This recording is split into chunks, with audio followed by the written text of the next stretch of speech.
Imagine stepping back 12,000 years ago to Göbekli Tepe. Humanity operated in small, scattered groups of hunter-gatherers. Survival depended entirely on reading the seasons, tracking animal migrations, and yielding to the unpredictable forces of nature. Now look at the world traditionally associated with Lord Krishna, a civilization that thrived roughly 5,000 years ago. We see a highly organized society with deep cultural memory. This diagram shows the scale of the separation. Between the hunter-gatherers of Gobekli Tepe and Krishna's world lies a gap of nearly 7 millennia. Consider what would happen if an architect from Gobekli Tepe was pulled directly across that timeline into Krishna's era. To someone accustomed to a landscape defined only by nature, arriving in an organized, structured civilization would be incomprehensible. The technology, the scale, and the sounds would feel like magic. During the construction of Gobekli Tepe, no one lived in massive cities. There were no grand avenues, no permanent government buildings, and no sprawling residential blocks.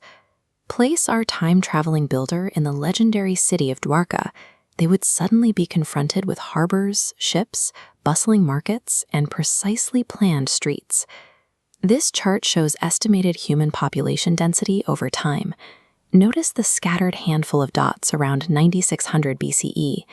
To build and sustain urban centers by Krishna's time, those isolated points had to multiply rapidly into dense, interconnected networks of millions. For thousands of years, every monument, every shelter, and every weapon was forged by chipping away at stone. Shaping rock with rock was agonizingly slow, and it severely limited the size of what humans could construct. By Krishna's era, humans had learned how to extract and mold metal. Bronze and early iron allowed for efficient farming, rapid construction, and tools that would bend rather than shatter. This material upgrade also changed the nature of conflict. Disputes between small nomadic families evolved into organized battles involving immense armies, sophisticated strategies, and mass-produced weapons. Cities and metallurgy moved the focus from reacting to the environment to engineering it. Humanity transitioned from small nomadic bands to organized populations capable of large-scale construction and systematic defense.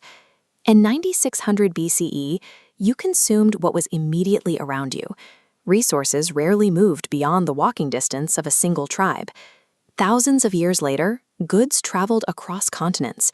Textiles, exotic metals, and agricultural yields flowed through complex networks, connecting communities that would never even meet face-to-face. Yet the starkest contrast lies in communication. We have the stone pillars of Gobekli Tepe, but their language is completely lost. Not a single name, sentence, or spoken story survives. In Krishna's world, vast repositories of poetry, philosophy, and history were actively preserved. Through rigorous oral traditions and eventually written records, society learned how to transfer complex knowledge accurately across generations. Despite these massive differences, one behavior links the hunter-gatherer and the Iron Age scholar. They both looked up at the brilliant night sky to make sense of the vast world above them. This ancient star map illustrates how early seasonal stargazing evolved. The builders of Gobekli Tepe watched the stars to predict winter, but by Krishna's era, observers were mathematically tracking planetary cycles, predicting eclipses, and mapping the heavens with precision. While merchant routes physically linked distant cities, the codification of language and the mapping of the stars established an intellectual infrastructure that united human thought across the centuries. This timeline illustrates a striking reality. The 7,000 years separating Gobekli Tepe from Krishna is larger than the time separating Krishna from today. Sociologically, his organized world mirrors our modern lives much more closely than humanity's nomadic past. Across 12,000 years of transformation, a shared habit remains visible.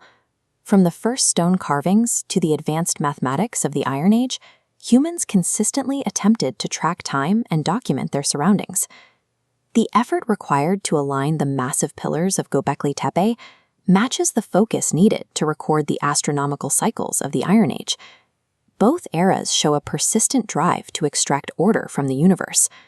So, what happens when we compare the ancient hunter-gatherers of Gobekli Tepe, the complex society of Krishna, and the sprawling 21st century cities side by side to view the complete picture of human evolution. The jump from Stone Age pillars to Iron Age cities defines the first half of our journey.